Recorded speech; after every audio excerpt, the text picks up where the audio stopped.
de la craneopuntura, que en este caso nos enfocaremos a la parte de la craneopuntura chunfa, la del doctor Chunfa, que es por un lado muy fácil de explicar y también muy fácil de entender. Entonces, vamos a ver lo relacionado a los microsistemas y la craneopuntura chunfa. Mi nombre es Sandra Hidalgo Ramírez y vamos a empezar con este tema. Pues muy bien, para poder hablar de este tipo de craneopuntura tenemos que recordar que vamos a hacer primero la localización de algunas zonas para podernos ubicar muy bien en este microsistema. Por ejemplo, tenemos una línea a la que se llama la línea sagital anteroposterior. Entonces vamos a delimitar el punto central de nuestro entrecejo y la zona justo donde es el borde inferior de la prominencia o protuberancia occipital. Siguiendo también esa misma línea media sagital. Entonces, desde el centro de entre nuestras cejas hasta la parte que digamos como el occipucio. Entonces, aquí vemos, por ejemplo, en esta imagen, esta es la línea antero-posterior sagital, del entrecejo al occipucio. Y ahora una segunda línea que vamos a marcar para poder localizar las zonas en este microsistema. A esta segunda línea la llamamos cilio occipital. Y tomamos como referencia el centro de la ceja y del centro de la ceja hasta el occipucio también. A esta línea le llamamos directamente línea cilio-occipital. Es una línea también muy importante para las localizaciones que vamos a hacer y tenemos que tener muy claras estas dos líneas para las localizaciones que vamos a tener. Entonces, la línea anteroposterior y la línea cilio-occipital. Entonces, aquí las vemos de forma más clara, la anteroposterior y la cilio-occipital. Llega hasta el occipucio. Ambas llegan hasta el occipucio. A partir de estas líneas, si las localizamos muy bien, podremos localizar de forma muy fácil todo lo demás. Recuerden que la primera nos basamos en el centro del entrecejo y hasta el borde inferior de la protuberancia occipital. Y de hecho ahí vamos a sentir justo en el centro de esa línea, para poder localizar la línea motora, vamos a irnos al centro y ligeramente atrás, medio centímetro. Mientras que de la línea occipital, cilio-occipital, del centro de la ceja a ese borde inferior de la protuberancia occipital, vamos a trazar una línea de esas dos líneas, aquí, del centro de la primera, del anteroposterior, medio centímetro atrás, y de la segunda, de la cilio-occipital, por donde pasa delante de la patilla, va a ser nuestra ubicación, para ir familiarizándonos con las primeras líneas, en este caso, la zona motora. Por eso vemos que la localización de la zona motora es el punto superior de la zona anteroposterior y de esa zona central, medio centímetro atrás. Por eso es 0.5 centímetros posterior a la distancia media de la línea del entrecejo al occipital. Entonces, ya que localizamos ese primer punto, al que llamaremos punto 1, vamos a localizar el punto que va del centro de la ceja al occipucio, justo donde pasa por delante de la patilla. A ese punto le llamaremos punto 2. Y a la línea imaginaria que vamos a trazar del punto 1 al punto 2, le llamaremos la línea o zona motora. Es la zona motora. Esta zona motora la vamos a dividir en 5 quintos. Entonces, vemos aquí, por ejemplo, en esta imagen del homúnculo cerebral, como si nosotros hiciéramos un corte en el cerebro. Se ve más cerca de la zona de la patilla, toda la cabeza, cara, boca. Después, un poco más arriba, la zona de mano, de brazo, antebrazo y mano. Y la zona más cercana al vértex, al centro del cráneo, tenemos toda la zona lumbosacra y por dentro el miembro inferior. Entonces, nosotros esa línea imaginaria que vamos a trazar, sabemos que corresponde al área 4 de Brodmann. Entonces, si vemos aquí en esta área cerebral, tenemos esa área 4 de Brodmann y tiene que ver con todos los movimientos, porque es la zona motora, movimientos de nuestro cuerpo, todo el tronco, miembros inferiores, miembros superiores. Si alguien estimulara de forma directa esas zonas, se provocarían movimientos contralaterales discretos, ilimitados. Entonces, vamos a trabajar, si nosotros queremos estimular la motricidad del lado derecho del cuerpo, trabajaremos en el lado izquierdo de la zona del cráneo. E igual, si queremos trabajar en el lado contrario, nos iremos igual al lado contrario del cráneo. Entonces, tenemos que recordar que tiene que ver con movimientos, motricidad. Es muy necesaria esta zona que sea estimulada cuando hay cualquier tipo de alteración que causa espasticidad, cuando hay algún tipo de lesión motriz o de traumatismo, donde ha habido algún tipo de parálisis, falta de movimiento, falta de buena coordinación motora, tanto fina como gruesa. Estas zonas las tendremos que estimular, las zonas motoras. Recordemos que vamos a esta línea imaginaria que tenemos aquí, a dividirla en 5 quintos. El quinto más cercano al vértex corresponde a miembros inferiores, que ya sabemos que es columna, lumbar y miembros inferiores. Los 2 quintos más centrales corresponden a miembros superiores, y mientras que los 2 quintos más cercanos a la patilla son los miembros, la cabeza, cara y la primera área del lenguaje. Le llamamos primera área del lenguaje porque es la zona que corresponde a la motricidad del lenguaje.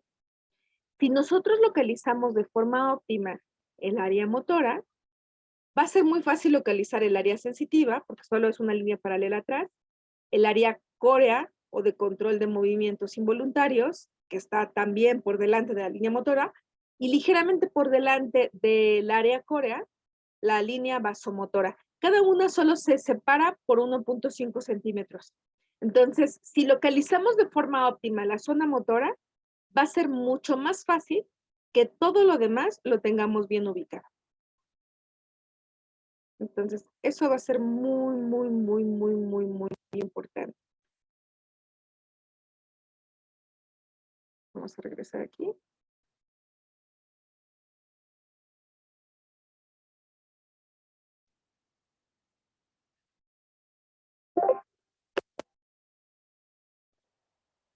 Entonces vemos cómo están nuestras líneas paralelas, nuestra línea motora, nuestra línea sensitiva, nuestra línea de movimientos involuntarios y nuestra zona vasomotora. Son simplemente paralelas esas líneas. Entonces, tenemos que recordar que si ya ubicamos muy bien la línea motora, las demás van a ser facilísimas de localizar. Y tenemos que recordar que en esta zona motora, que es el área motora primaria, corresponde muy, muy, muy bien a toda lo que tiene que ver con motricidad.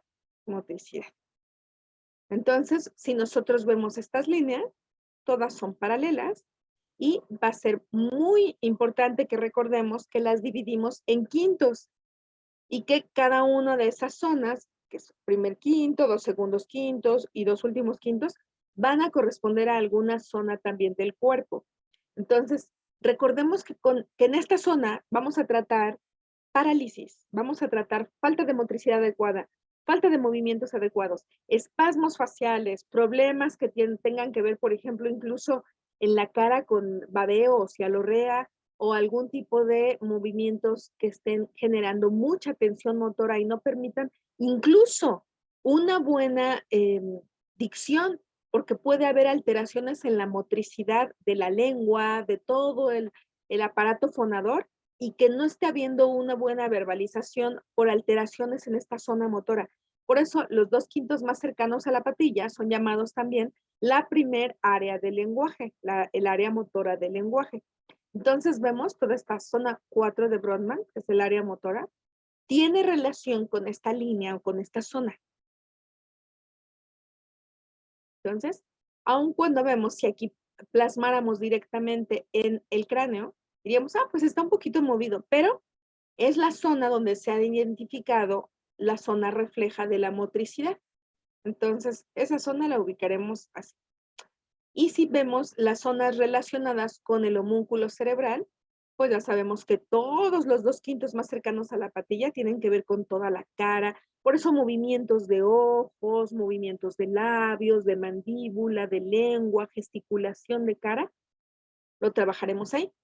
Los 2 quintos más centrales tendrán que ver con brazo, antebrazo, mano, dedos, motricidad en toda esa zona. Y ya sabemos que el quinto más cercano al vértex tiene que ver con la parte del tronco, piernas, pies, dedos, todo lo que tenga que ver con miembros inferiores. Entonces, si nosotros observamos y recordamos cómo está el homúnculo cerebral, recordaremos cómo está la ubicación de todas estas zonas. Y se nos hará mucho más fácil trabajarlo. Recordemos que cada una de estas zonas está dividida directamente o está relacionada con estar separada 1.5 centímetros atrás o adelante. En el caso de, por ejemplo, la zona de la sensibilidad, el área sensitiva o la zona sensitiva, es la que está inmediatamente posterior, paralela a la zona motora. También todas estas las dividimos en quintos y solo está todo paralelo a 1.5 centímetros. ¿Y para qué nos va a servir la zona sensitiva? Esta tiene que ver con el área 1, 2 y 3 de Brodmann. Y se encarga de todo lo que tiene que ver con relaciones táctiles, sensibilidad en piel, en músculos, en articulaciones. Por ejemplo, si alguien tiene mucha comezón, si alguien tiene sensibilidad excesiva a algo, entumecimiento, sensación de incluso quemazón, dolor, vamos a aplicar estas líneas. Ya sea que sienta exagerada la molestia o que no la sienta. En ambos casos, vamos a aplicar cuando haya confusiones táctiles o de sensibilidad. Entonces, recordemos, del área motora, 1.5 centímetros hacia atrás, una línea paralela a ella, está el área sensitiva. ¿Y para qué vamos a utilizar esta zona?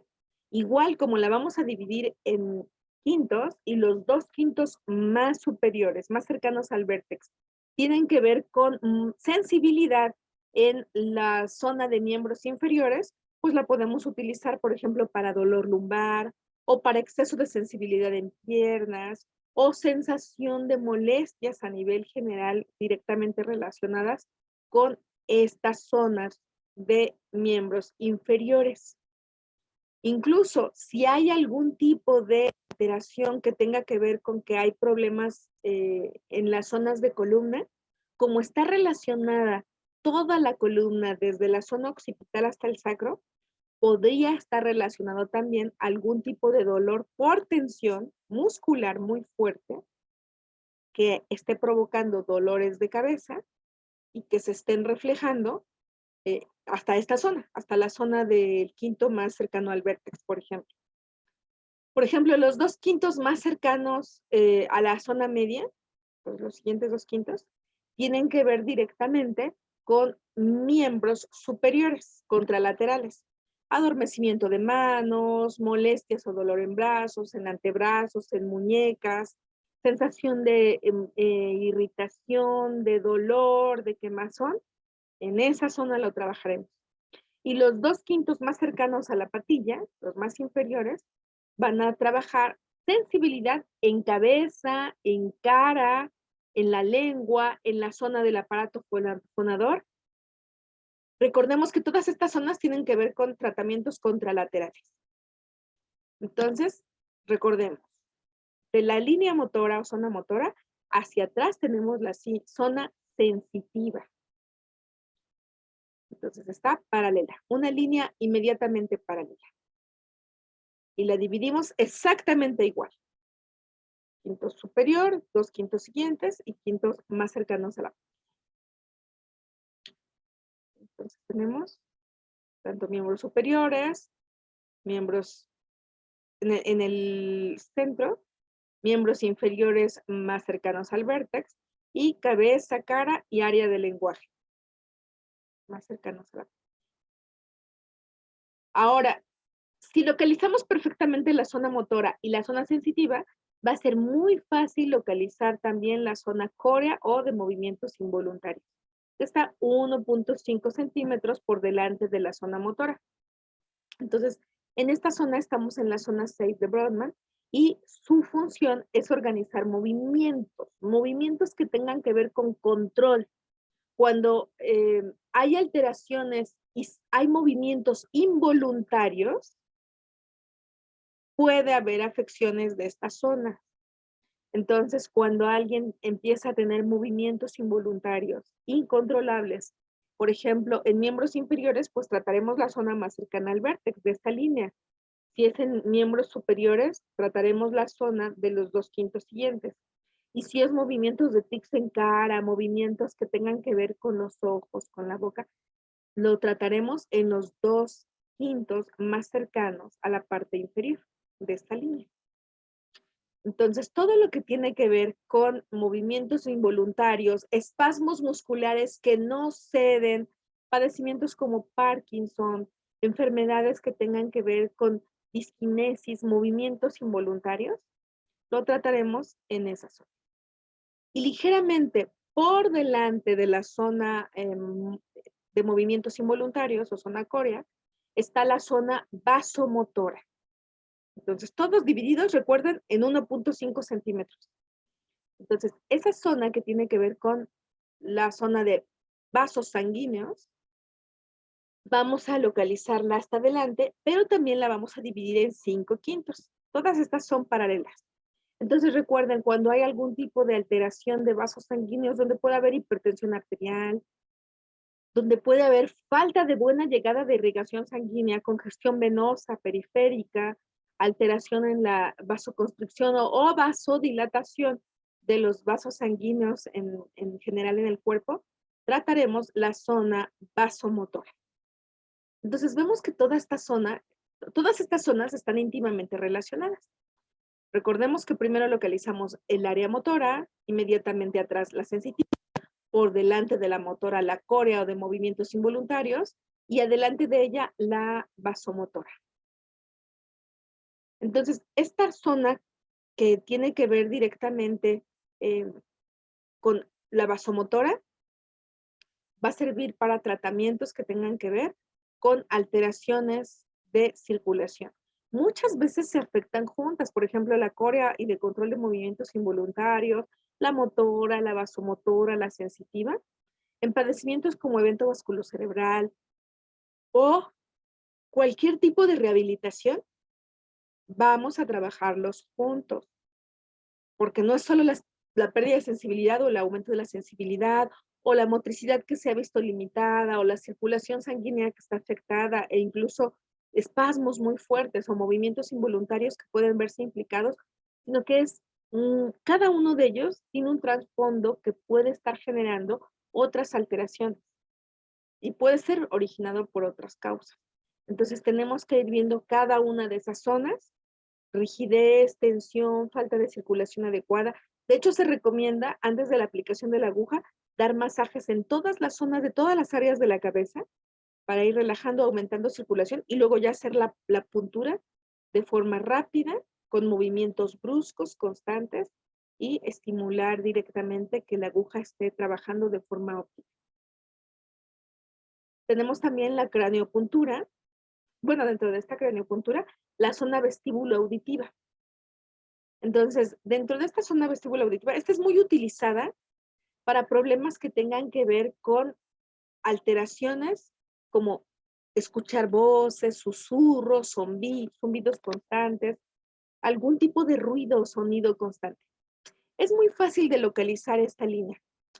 Para localizarla nos vamos a ir a la parte más alta de las orejas y ya que estamos en la parte más alta de las orejas, en el vértex de las orejas, vamos a lanzar una línea imaginaria a 1.5 centímetros por arriba de la parte más alta de la oreja. Ya que estamos a 1.5 centímetros en la parte más alta, nos vamos a ir 2 centímetros hacia adelante y 2 centímetros hacia atrás. Esta línea tiene una longitud de 4 centímetros. Son del punto central por arriba del vértex de la oreja, 1.5, 2 centímetros adelante, 2 centímetros hacia atrás. Es decir, toda nuestra línea mide 4 centímetros. Muy bien, y vemos cómo está relacionada con las áreas 41 y 42 de Brodmann. Aquí. Estas áreas son las que están implicadas. En la zona vestíbulo auditiva. De hecho, tenemos que recordar que dentro de las principales indicaciones no solo es la audición, también problemas que tengan que ver con vértigo, mareos muy, muy, muy fuertes. sensación de estar todo el tiempo con esa sensación de mareo constante. Problemas que, claro, sí tengan que ver directamente con el oído y también con incluso alucinaciones auditivas. Entonces, estas zonas son también muy, muy, muy importantes para la ubicación de trastornos auditivos. Y aquí también tenemos